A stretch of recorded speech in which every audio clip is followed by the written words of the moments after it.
Mesdames et messieurs, bonsoir et bienvenue dans Kinshasa Direct, votre magazine vespéral sur Télé 50 qui vous renseigne sur l'actualité et bien d'autres sujets.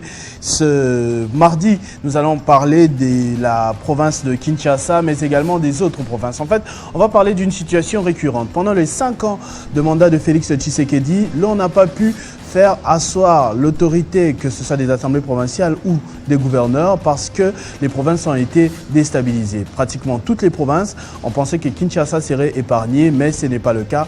Actuellement, l'on est au centre des discussions entre le gouverneur et le président de l'assemblée provinciale, respectivement Gentili Ngobila et Godem Poi. Conflit après conflit, que dit la loi ?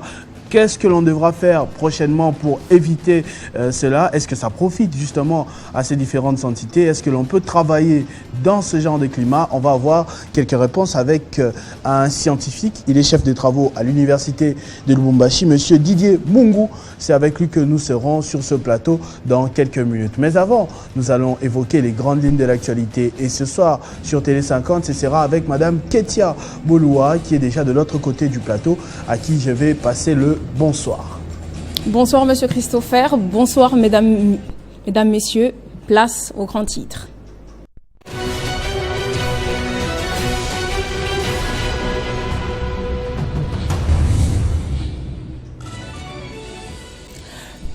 Le député d'opposition Jean-Marc Abound, ancien chef du parti présidentiel UDPS, pourrait être remis en liberté dans les prochaines heures à la demande du CNDH.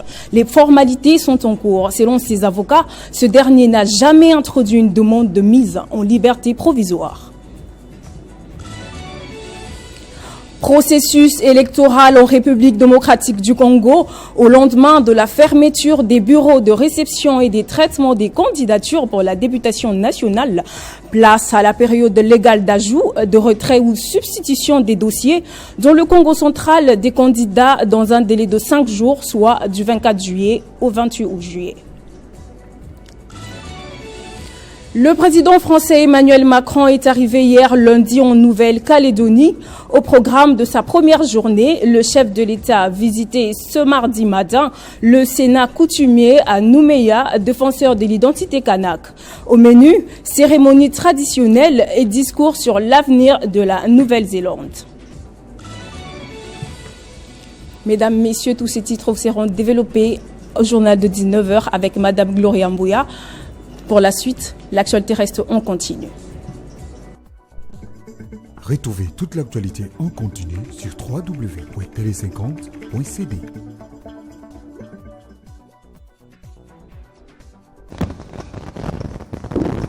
De retour après ces titres annoncés, comme on l'a dit tout à l'heure par Ketia Boloua, pour un journal qui sera présenté par Gloria Mbouya d'ici quelques minutes. Nous allons commencer avec notre premier dossier de ce soir avec M. Didier Mungu, chef de travaux à l'université de Lubumbashi, pour parler des provinces déstabilisées pendant plus de 5 ans déjà.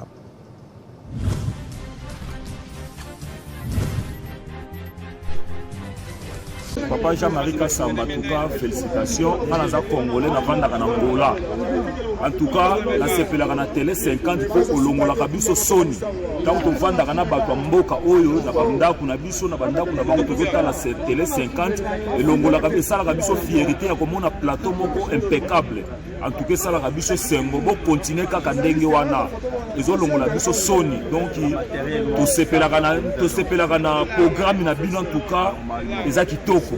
Donc sans polémique, sans couleur. Donc biso toza ba Congolais diaspora au toka na Angola, télé 50 toujours en avant. En tout cas, to sepelaka nango bo continuer bo forcer sur effort wana bo améliorer le sens. En tout cas, to sepelaka nango elongola Kabiso Sony na mboko oyo.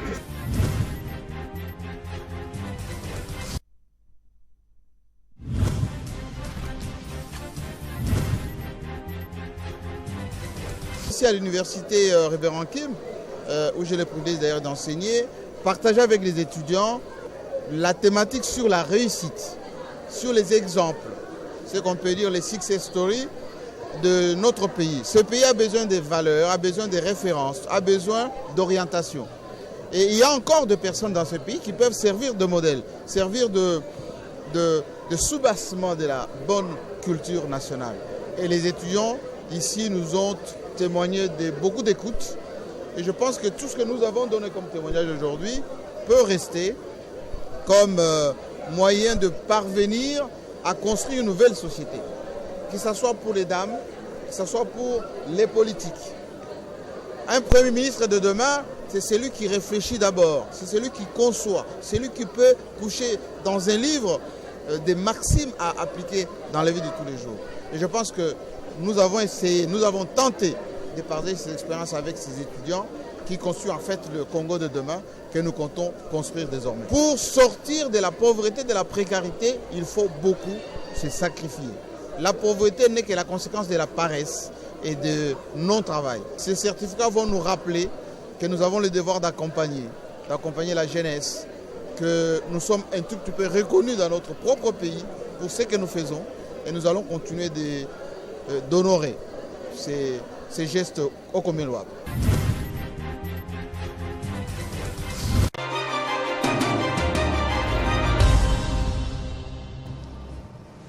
J'ai péché de l'appeler Didier Mungu parce que c'est Didier Mangou et au-delà d'être un chef de travaux à l'université de Lubumbashi, il est également avocat. Il tient à le signifier. Bonsoir et bienvenue, monsieur Didier Mangou. Merci, bonsoir, monsieur Christopher. Avec vous, comme je l'ai annoncé tout à l'heure, on va faire un peu le point de cette situation des provinces. On a cité notamment le Maniema, Tanganyika en ce moment, le Kasaï et même Kinshasa où nous sommes, où les assemblées provinciales et l'exécutif provincial ne semblent pas se coordonner, se mettre d'accord. C'est une situation d'ailleurs qui remonte à avant Félix Tshisekedi, parce que tout à l'heure je disais 5 ans, mais déjà vers la fin de Joseph Kabila, il y avait ce genre de pratiques, ce genre de bras de fer, Congo central, à gauche et à droite. Est-ce que vous, en tant que scientifique, en tant qu'avocat, vous pouvez revenir un tout petit peu à la genèse de ce problème? À votre avis, qu'est-ce qui ne marche pas? Merci beaucoup de la parole. Certainement, il y a un grand problème dans le fonctionnement de nos institutions provinciales. Les crises récurrentes que nous connaissons, que nous déplorons chaque jour. Déjà, je vais dire avec le professeur Jean Dibois de Goudisson que la Constitution sans culture constitutionnelle n'est que ruine de la Constitution. Lorsque vous avez le texte fondamental, lorsque ce dernier n'est pas respecté, c'est vraiment du gâchis. On est vraiment en train de perdre des pédales. Mais on n'a pas encore tout perdu. Les crises que nous sommes en train de connaître aujourd'hui, je ne cesserai de le dire, si vous devez remonter dans l'historique, vous allez comprendre que le plus grand problème, c'est les rapports qu'il y a entre le pouvoir central et les provinces.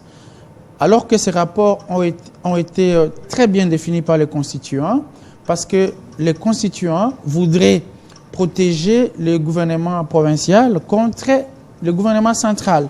Vous voyez, c'est ça le plus grand problème. Mais néanmoins, à ce jour, je l'ai appris depuis hier ou avant-hier, la réhabilitation, par exemple, du président de l'Assemblée provinciale de Kinshasa. Ici, le président de l'Assemblée provinciale, certainement, il a considéré que la forme qui a accompagné sa destitution, la procédure, je vais dire, qui a accompagné sa destitution, n'a pas respecté les textes légaux. C'est comme ça qu'il a attaqué la procédure, et c'est ce qu'il a attaqué parce qu'il ne peut pas attaquer la motion, parce que la motion résulte justement de la confiance. La plus grande notion ici, c'est la confiance. Les honorables députés provinciaux qui avaient autrefois placé la confiance en lui ont considéré qu'il était temps que cette confiance lui soit retirée. Et pour ça, on ne peut pas leur poser la question. Mais la problématique ici, c'est comment en est-on arrivé là? Est-ce que la procédure a été respectée? Là, vous êtes sur la forme. La forme. Je suis un tout petit peu curieux aussi sur le fond. Hein, sur tout l'exemple qu'on a cité ici, que ce soit Maniema, Tanganyika, Kasaï ou encore aujourd'hui Kinshasa, il y a des soupçons de corruption, de détournement de fonds.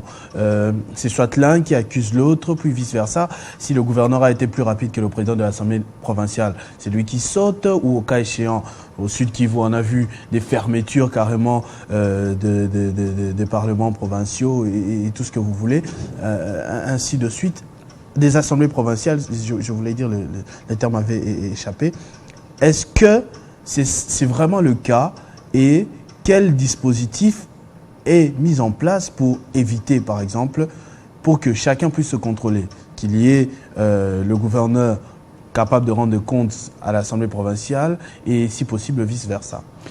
Alors ici, je crois avoir été appelé en tant que chercheur scientifique. Hein. Je fais des recherches sur le droit constitutionnel, les droits publics. Je ne saurais pas apprécier avec exactitude les raisons politiques parce qu'elles sont en tout cas très loin de moi. Mais les raisons juridiques, c'est celle-là. Mais ça n'empêcherait pas que je m'interdise de jeter un petit coup d'œil quant à ça. Ce que je sais, c'est que sur le plan de la forme, lorsque il y a un souci, c'est comme ça que vous voyez des gouverneurs ou des présidents des assemblées, après qu'il ait été destitué, en tout cas, rares sont les fois où ils ont acquiescé directement. Ils n'ont pas accepté tout de suite. Ils ont saisi les instances compétentes pour vérifier. Et j'insiste, on ne vérifie pas la raison pour laquelle les députés ont retiré leur confiance. Parce que c'est un droit constitutionnel. Le même, c'est la théorie de l'acte contraire. Ce sont les députés provinciaux qui ont voté et ce sont eux qui retirent la confiance. Ils peuvent faire ça à tout moment. Et eux, ils n'ont de compte à rendre à personne, les députés provinciaux. Non, en tout cas, ils sont protégés par la loi. Ils sont protégés. Parfois, ils ne vont Mais est-ce que c'est une bonne loi? Est-ce que c'est la volonté de la population? Parce qu'on voit parfois les députés provinciaux prendre des décisions contre l'avis de la population aussi, parce que c'est la population qui vient ensuite manifester avec le gouverneur, et ainsi de suite. Il faut aussi éviter la manipulation. Il peut mobiliser quelques personnes qui puissent venir derrière pour soutenir, mais au moins, nous considérons que la population elle est représentée par les députés qui sont là, et ce sont ces députés-là qui ont un œil, qui savent regarder dans la marmite qu'est-ce qui se passe. Donc d'après les textes, d'après la forme, les députés provinciaux ont le droit de retirer leur confiance à n'importe quel moment. À tout moment, simplement ce que la loi oblige, ce que la procédure soit respectée. La procédure, il y a les différentes étapes qui ont été mises en place. On ne bondit pas avec la motion comme ça. Hein. Il y a des étapes, on doit avoir été ici, on doit avoir été là-bas.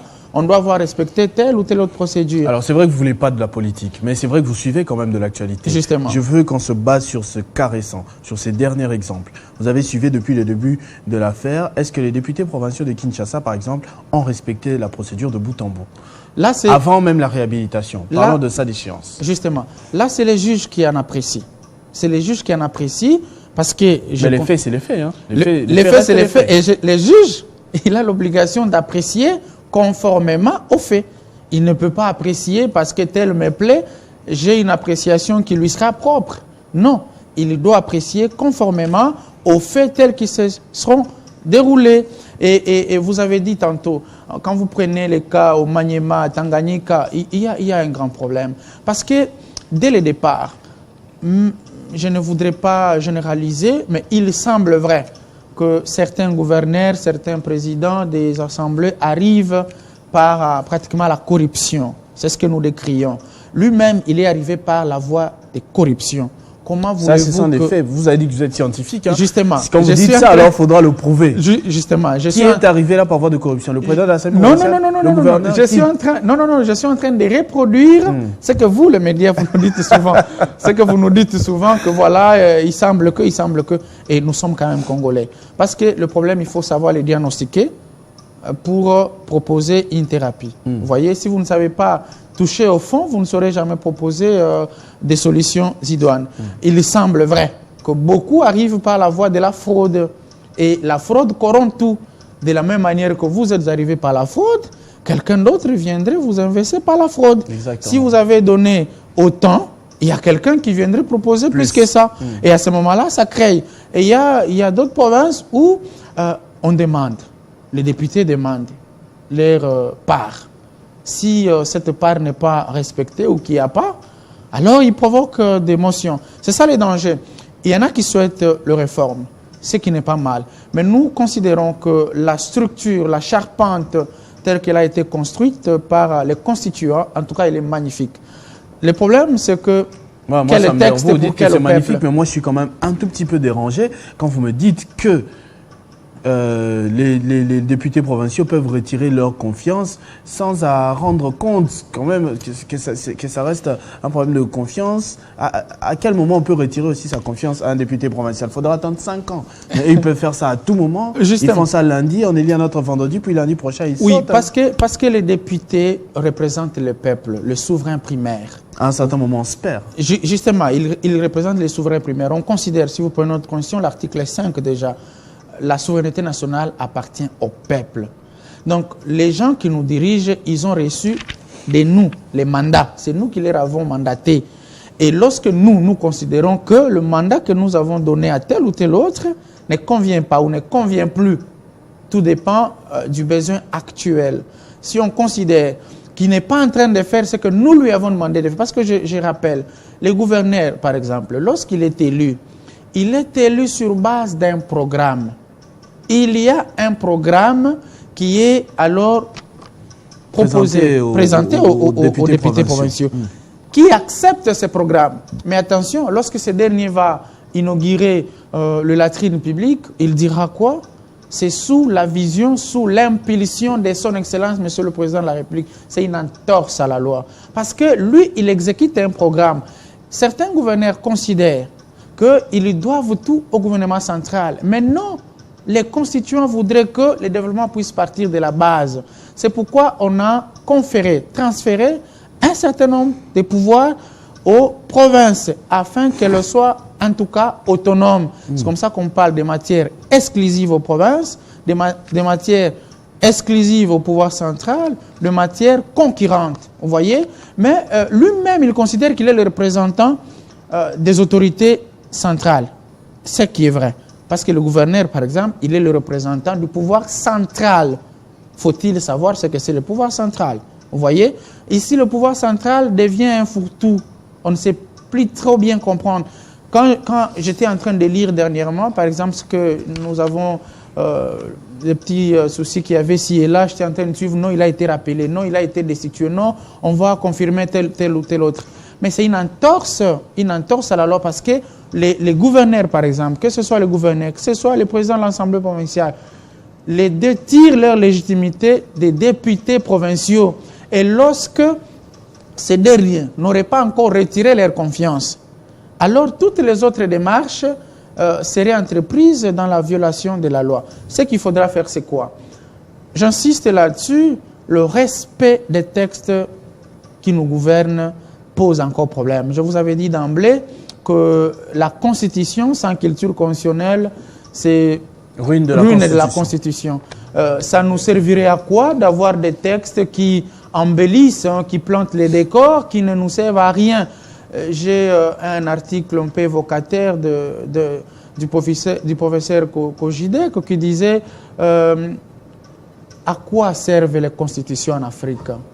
C'est quand même malheureux lorsque vous avez le texte de base, vous ne savez pas le respecter. Vous décidez de marcher dessus pour tel ou tel autre intérêt, pour telle ou telle autre situation. Voilà. Mais comme vous avez dit, ça peut se retourner contre vous aussi à n'importe quel moment. Contre qui? C'est-à-dire que aujourd'hui, par exemple, vous marchez sur les textes parce que ça va à votre intérêt, mais demain, quelqu'un d'autre peut faire la même chose et vous ne saurez pas vous défendre alors que... C'est ça les dangers. C'est ça le véritable danger. Parce que l'État, les animateurs d'aujourd'hui ne seront pas là toujours. Les animateurs d'hier ne sont plus là toujours. Vous voyez, les dangers, parce que beaucoup se trompent un peu. Il peut plaire, il peut faire ceci, il peut faire cela aujourd'hui, mais il oublie qu'il engage toute la nation. Prenez par exemple la Cour constitutionnelle. L'arrêt de la Cour, c'est toute une loi. C'est une véritable loi qui doit demeurer jusqu'à ce qu'elle soit abrogée par un autre arrêt pratiquement. Vous voyez? Alors, lorsque les hauts magistrats, parce que vous savez pourquoi les décisions qui viennent d'eux ne sont susceptibles d'aucun recours? Vous savez pourquoi?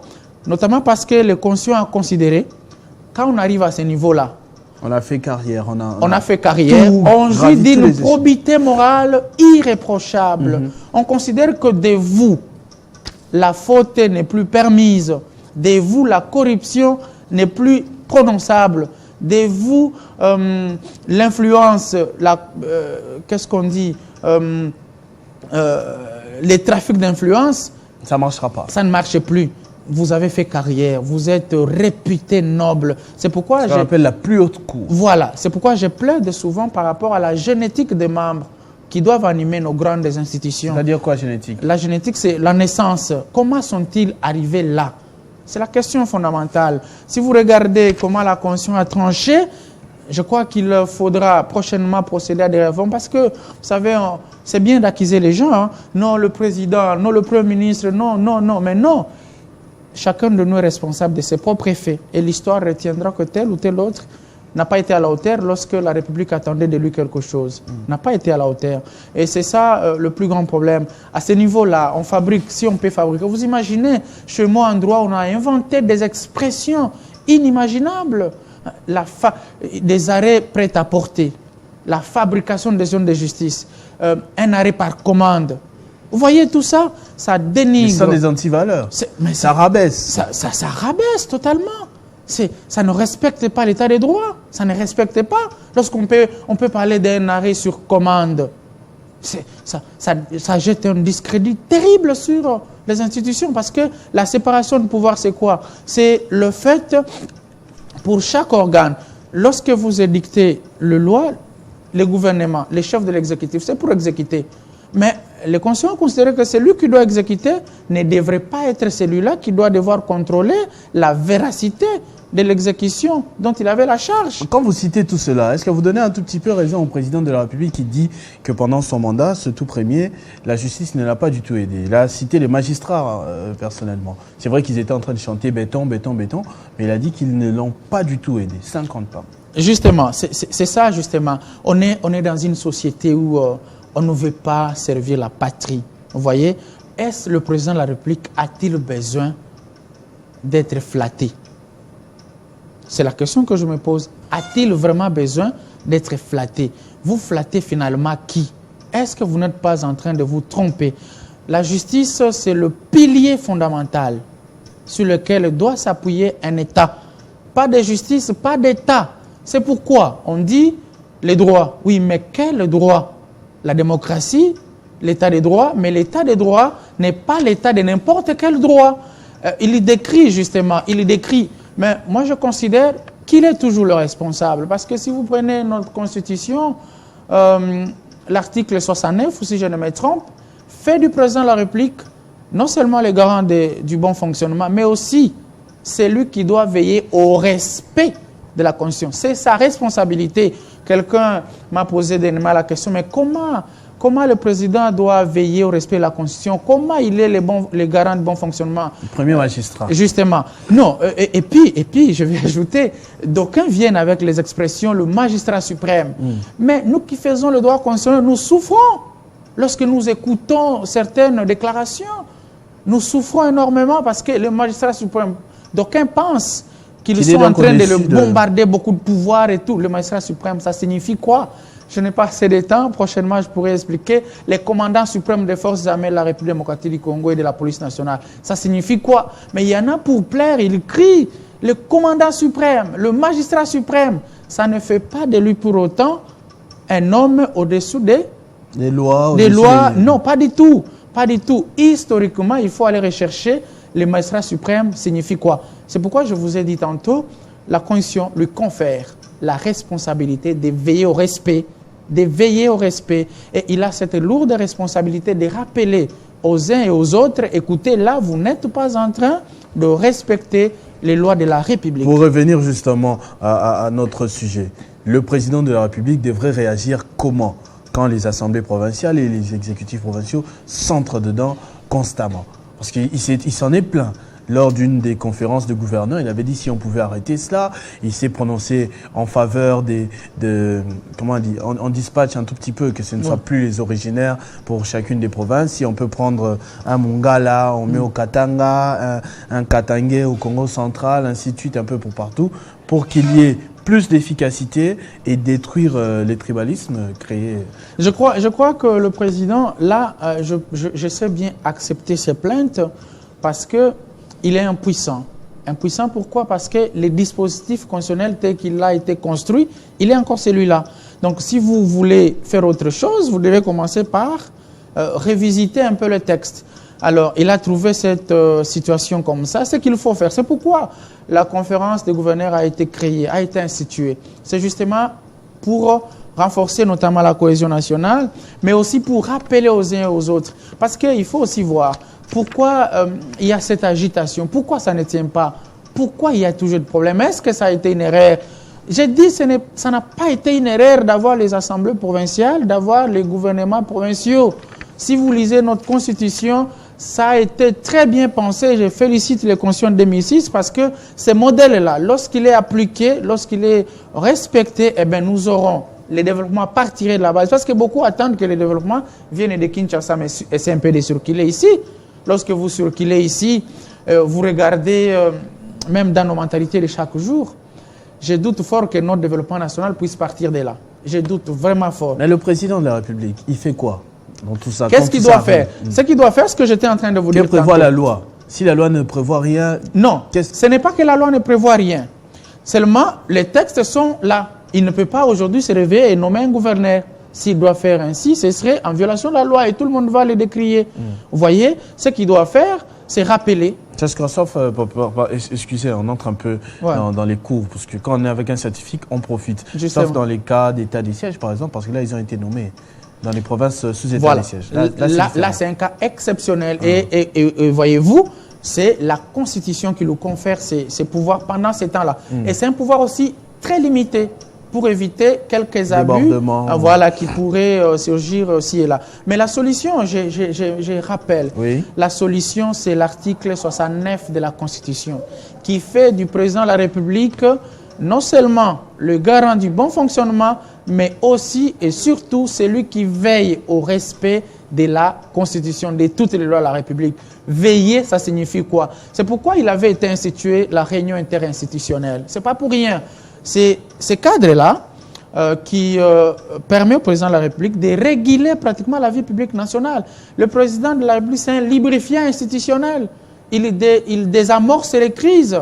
Il participe au fonctionnement régulier lorsqu'il y a des conflits persistants comme ça. C'est pourquoi la révision 2011, après que l'on ait constaté les débordements que nous sommes en train de créer jusqu'à aujourd'hui, une première révision est intervenue en 2011, où on a considéré qu'il faut donner un peu de pouvoir au président de la République, lequel pouvoir qu'on lui permettrait de suspendre même un gouverneur de province. Mais cette révision a été décriée comme anticonstitutionnelle parce que l'esprit des constituants, les textes, derrière il y a l'esprit. L'esprit du constituant, c'était d'éviter toute immixtion du pouvoir central. Toute immixtion. On préfère laisser le peuple. Parce que les députés provinciaux, c'est le peuple. Voilà. Ce sont les chefs, le patron. Les pouvoirs émanent d'eux. Donc si je comprends bien, dans cette situation, le peuple a même plus de pouvoir que le président de la République sur la situation des députés provinciaux au moment d'élire les députés provinciaux. D'ailleurs, à tout moment, je rappelle qu'à tout moment, le peuple, c'est lui le détenteur du pouvoir. Même pour le président de la République. Pour tout le monde. C'est l'article 5. La souveraineté nationale appartient au peuple, qu'il exerce par le biais de ses représentants. Et donc, le peuple peut retirer. Le président de la République a été protégé, justement, contre les aléas de la vie politique. Vous voyez, c'est comme ça qu'il n'est pas dans notre système, le Premier ministre qui est le chef du gouvernement, c'est lui qui doit en répondre. On a estimé qu'il faut protéger le président de la République parce que si vous exécutez, vous devez répondre. On doit contrôler l'exécution. Voilà. Et si c'est lui-même, vous voyez, les États comme le Sénégal, ils ont essayé un peu d'évoluer, ils ont supprimé le Sénat, qu'ils considèrent comme une institution inutile et budgétivore. Ils ont supprimé les postes des premiers ministres. Vous pensez qu'ici, ce n'est pas le cas? Ici, c'est utile? Bon, la deuxième lecture, elle est toujours utile. La deuxième lecture, elle est toujours... Mais à quel prix? À quel prix? Ça coûte très cher. Mais simplement, je vais rappeler, copier sévèrement ce qui vient d'ailleurs, ce n'est toujours pas une bonne chose. Non, pas copier, mais... analyse interne. Parce qu'aujourd'hui, les gens se plaignent déjà à l'Assemblée nationale avec 500 et tout ce qu'il y a autour, les voitures, les primes, parfois la corruption, je n'affirme rien. S'il faudrait avoir encore une chambre pratiquement similaire, qui est très rarement entré en conflit avec ce que l'Assemblée nationale a pondu. C'est-à-dire, en 5 ans aujourd'hui, par exemple, pour cette législature, il n'y a jamais eu une réélecture contraire à ce que l'Assemblée nationale a sorti, sauf si je me trompe. À chaque fois, c'est une validation. Ça passe. Ah. Non, écoutez, je veux dire que la seconde lecture, donc ça peut passer si c'est valable. Donc on ne peut pas dire ça a été valable pendant 5 ans. Bon, l'Assemblée nationale ne s'est trompée aucune fois. Non. Parce que vous n'avez pas l'impression que ce sont les mêmes personnes. D'ailleurs, il y a des députés qui sont sénateurs, là-bas ce sont les suppléants. Et justement. c'est dans notre système. C'est là. Parce que je veux dire ceci. Nous avons... aujourd'hui, les États ont besoin de l'espace, les territoires. Les États se battent pour arracher encore des petits morceaux. Nous qui avons un grand territoire, est-ce que nous avons compris notre devoir moral pour non seulement maintenir l'intégrité du territoire national, mais aussi faire de ces pays un grand pays au cœur de l'Afrique. C'est vrai, lorsque vous prenez notre hymne national, déjà, tout est conjugué au futur. On ne sait pas quand est-ce qu'on arrivera. Mais je me dis... parfois, je me pose la question, est-ce que ces peuples que nous sommes, est-ce que nous sommes vraiment dignes d'avoir un État comme celui-ci? Nous sommes vraiment dignes d'avoir un État comme celui-ci? Est-ce que nous sommes vraiment le peuple le mieux indiqué pour habiter les terres congolaises? Est-ce que ces terres ici, si elles auraient été entre les mains des autres peuples, est-ce qu'elles seraient toujours les mêmes?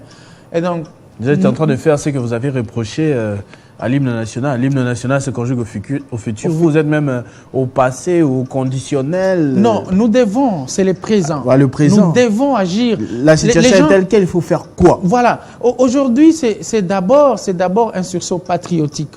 Les gens doivent aimer le pays avant toute chose. Les gens se trompent et ils courent derrière le bien matériel qui, du reste, périssent.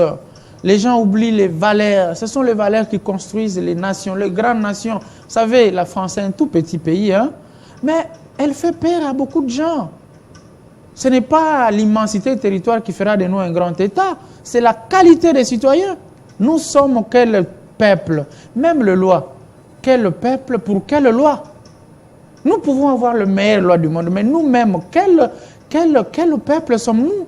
Est-ce que ces lois nous conviennent? Est-ce que ces lois n'appartiendraient pas à d'autres peuples? Parce que nous, si déjà on a accepté l'État, le modèle étatique occidental, tel qu'il nous a été vendu par l'Occident, mais respectons les règles qui accompagnent l'État. Respectons les règles. Si nous voulons la gestion proto-bantou, alors nous devons alors instaurer ou réinstaurer les modèles des États traditionnels. Et là, ça sera encore compliqué parce que nous allons d'abord assister à l'émiettement du territoire national parce que nous n'avons pas une culture qui puisse faire l'unanimité. Uniforme. Nous n'avons pas cette culture-là. Et donc, les seuls modèles qui puissent nous sortir de cette situation, c'est les modèles actuels. Mais les modèles actuels souffrent. Ils font face à nos mentalités. Nous résistons à l'État. Nous résistons. En principe, quand vous regardez comment les choses devraient fonctionner, et comment elles fonctionnent, l'écart qu'il y a, vous vous dites, mais ce n'est pas possible. Qu'est-ce que nous avons compris finalement? J'ai vraiment beaucoup aimé votre intervention, mais la production m'a soufflé que vous aimeriez également parler du colloque scientifique qu'il y a eu au niveau de l'UNILO. Justement, l'université de Lubumbashi, ayant compris que les choses se passent un peu de cette manière-là, parce que les universités sont les centres de production de connaissances.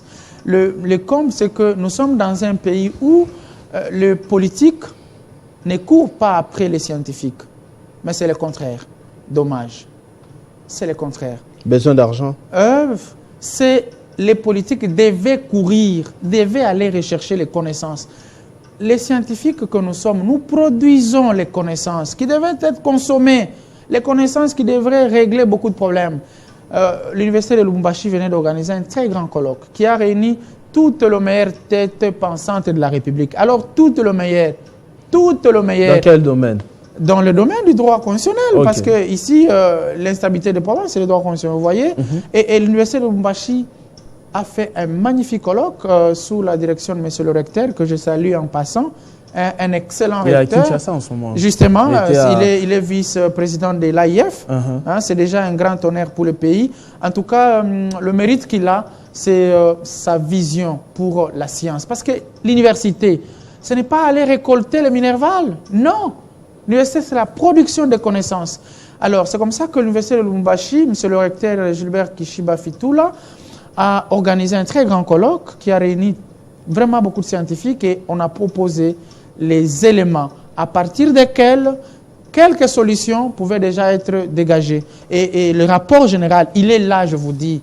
Mais je vous dis, le rapport, il est là. Il a son rapport.